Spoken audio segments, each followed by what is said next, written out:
Hello and welcome. This short video will be an introduction to the Google application Drawings.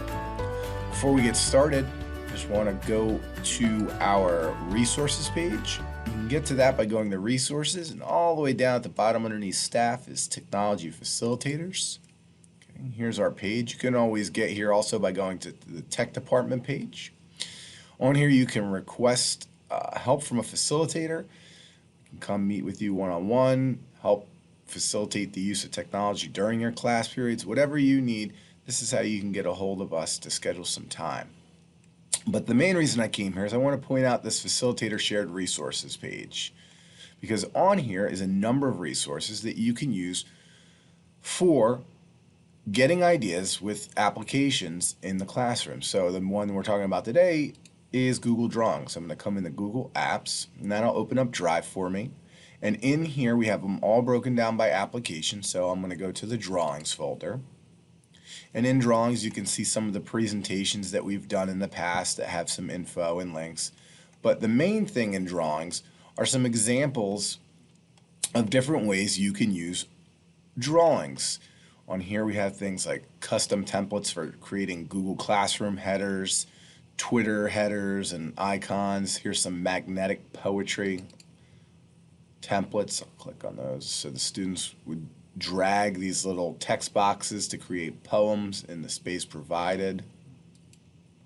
There's some flyers, some games, chess and checkers. Okay. If I go into the graphic organizers folder, there's a number of different templates and ideas for how drawings can be used, because a lot of people don't understand what Drawings is. And Drawings is nothing more than a graphic organizer. Okay? To get to Drawings in Drive, you come up to the New button, and down under More, right underneath Google Forms, is the program Google Drawings. I'm going to go ahead and open this up. And one of the first things that you might notice if you're opening Google Drawings or looking at my screen here is that the background of our paper or page is checkered. It's a gray and white checkered background. And what that's telling me is that this area, this canvas, is currently capable of being exported, downloaded as a transparent. Okay, what does that mean? So that means if I were to take a shape here, and I can also get to these shapes options under Insert, and I put a shape, I can come and download this photo. And I can download my projects from Drawings as one of 4 files. There's a PDF option, which we all know what that is. There's a JPEG, which is a very standard picture option. There's a PNG, which is another picture or image option. And then there's a scalable vector graphic, which is used for things like wireframes and using images online. Okay, the two we're going to work with right now are JPEG and PNG. Okay, so if I export this as a JPEG, and then I'm going to come up and do download, I'm going to do a PNG version. Now I've got these 2 photos downloaded, right? I'm going to bring them back in. And the way I'm going to bring them back in is Insert Image, okay? Just like all of the other programs. And because I downloaded them to my computer, I'm going to hit Upload from Computer. And here they are, and they look pretty similar right now, okay? Here I could see by hovering over top of it, this is my JPEG.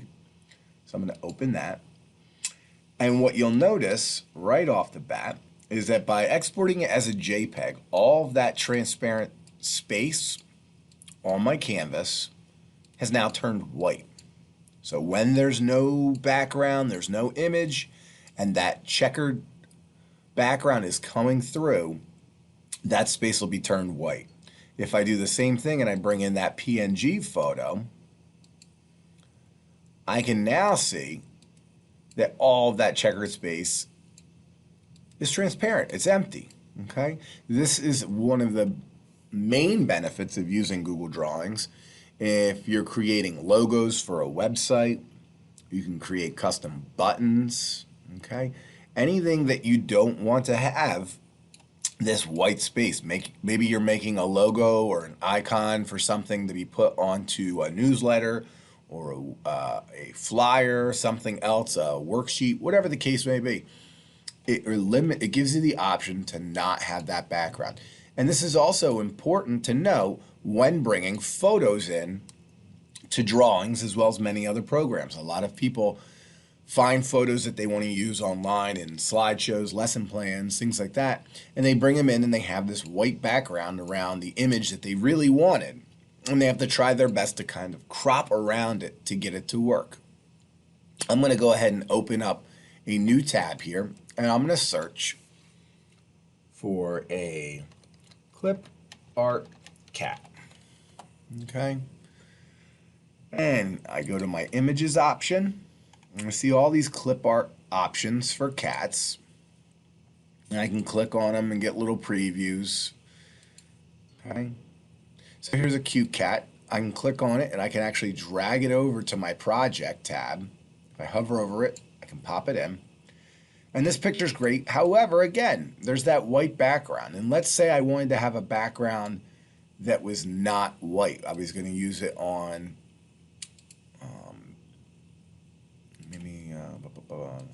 if we wanted a background on our document.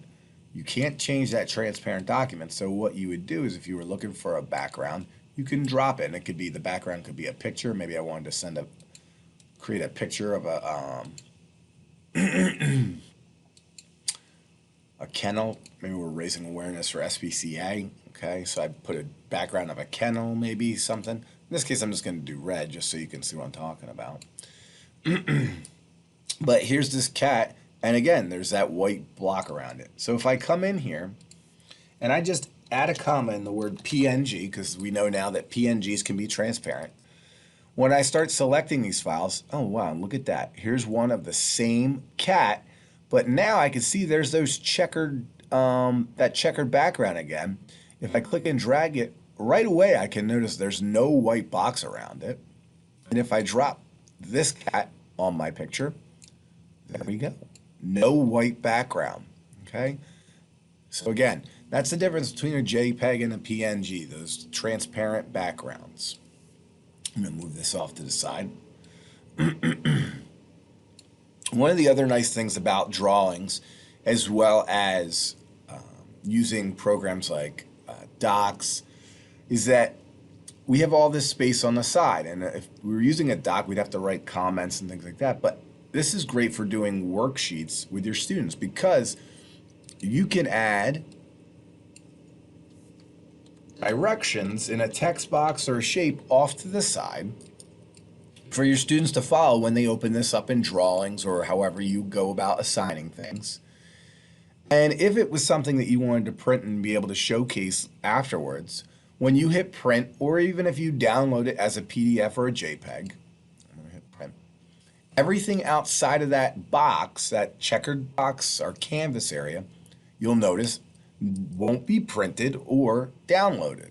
Okay, so it gives you all this side space to kind of leave little information, leave little tips or directions for assignments that you might create using Google Drawings. And again, there's a lot of different ways you can use it.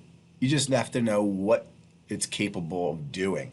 And realistically, the biggest difference between this and drawings is that you can take all of these different elements and put them over top of one another. So there's this option for order, and I just brought that one to the front by right-clicking and choosing order. This can also be achieved by coming up to the arrange button. So if I wanted this big circle here to be behind our cat, I would click on the cat, go to arrange, and I can bring to the front, bring forward one, backwards, send it back, okay? And you can layer things like text, shapes, pictures. There's even an option to add diagrams if you're using this for a flow, some sort of organizational chart. There's already custom created options for you where you can go in and choose how many different shapes you want to use. Okay, what colors do you want to use? And they have a number of different options here to create custom diagrams, okay, without having to do all the work, okay? And these will put the text boxes and the shapes, all of that in there for you without you trying to have to figure out how to make it look pretty. All right. Now, one of the things that I did not mention is right now, excuse me, our project is in the shape of a 4:3 ratio. If I come down here to File and Page Setup, that's File and Page Setup, I can see that this is set up for a standard 4:3, and that's referring to like a monitor screen or an old tube TV screen, if you're familiar with those. I know some of you might be younger and not used to those. And then they also have these widescreen options for your kind of flat screen or computer monitors, some of all your laptops, 16:9 and 16:10. Okay, and those can be changed. However, you might not be using something with that in mind. You might have an end result of, oh, I'm going to make a flyer, I'm going to make a worksheet, something that might have to be printed. You can come down here to the custom option and change it to any dimensions you want based on inches, centimeters, points, and pixels. Okay, pixels for things that are going to be used, obviously, digitally, such as a Google Classroom header or a Twitter header. Okay, you can find out the pixels for a required space and kind of match that here. So in this case, I'm just going to go with a page. I'm going to do inches. I'm going to change this to 8.5 by 11. Okay, standard paper. Hit apply. And now the size of my project has changed. But you'll also notice that so has the size of all of the elements I've added to my project so far. So you really want to make, I'm going to undo, I'm going to highlight everything. I'm just going to kind of Control X and get rid of it. The first thing you really want to do, in addition to giving it a name, is come down to File, Page Setup, and choose what you want those dimensions to be. Okay, so that you don't accidentally alter the elements and all the time that you've put into adding stuff to your project. So we'll go ahead, 8.5 by 11, we hit apply, voila. Now we have something that we can create for a flyer, an announcement, whatever, even a worksheet that you might want to hand out, okay? What you might not notice is there's any guidelines. You can go right up to the edge. So one of the options on this program, as many of the other ones, is these rulers along the top and side. If you click on those, you can go to Edit Guides, and you can add guides for the top, the bottom, the sides. Okay.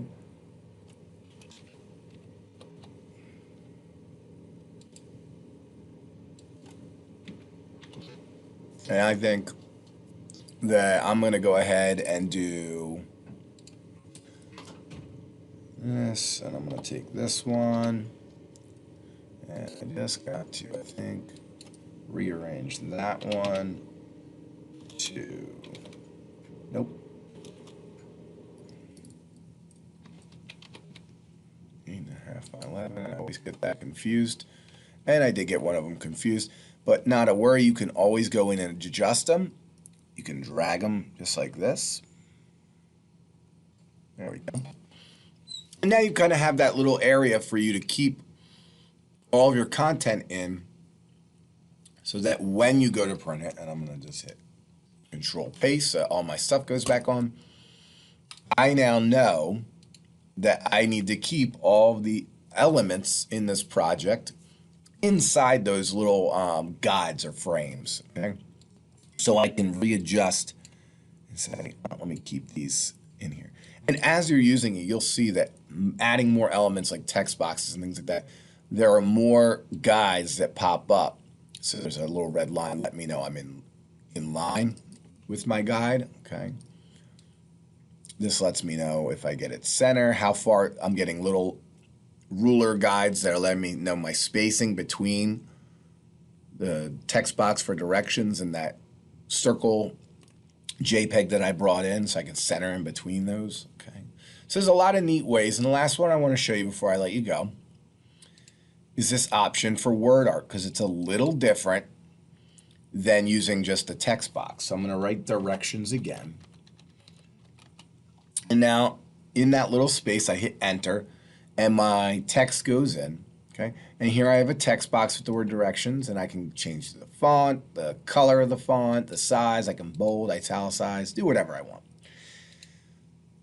However, when I click on the word art, now all I see is a text option. Okay.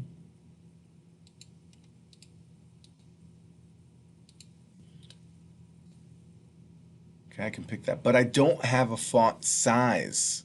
That's because with word art, I can use these little handles, just like on shapes and images, to adjust. Sorry, Kitty, you gotta go. I'm trying to do something. Here we go. So you can adjust the different sizes of the word art you're working with, okay? You can squish it, you can stretch it, whatever the case may be, okay? A little tip, if you're looking to make it larger and you don't want to distort it any longer, for any kind of shape or word art, just hold the shift key down and drag one of the corners, and if you go up, it'll take it out, and it'll keep that aspect ratio the same, okay? You can also change the fill color as well as the border color, okay, and the border thickness. All right.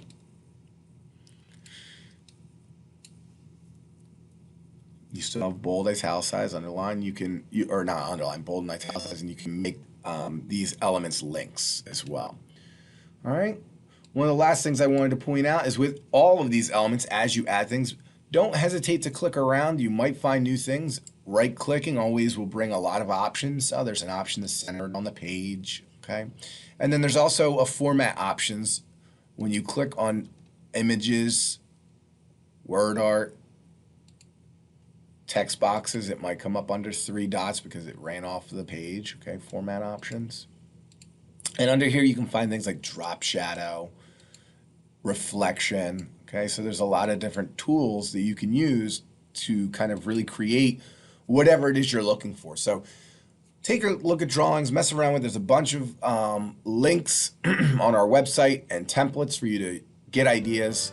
And as always, if you have any questions, feel free to reach out.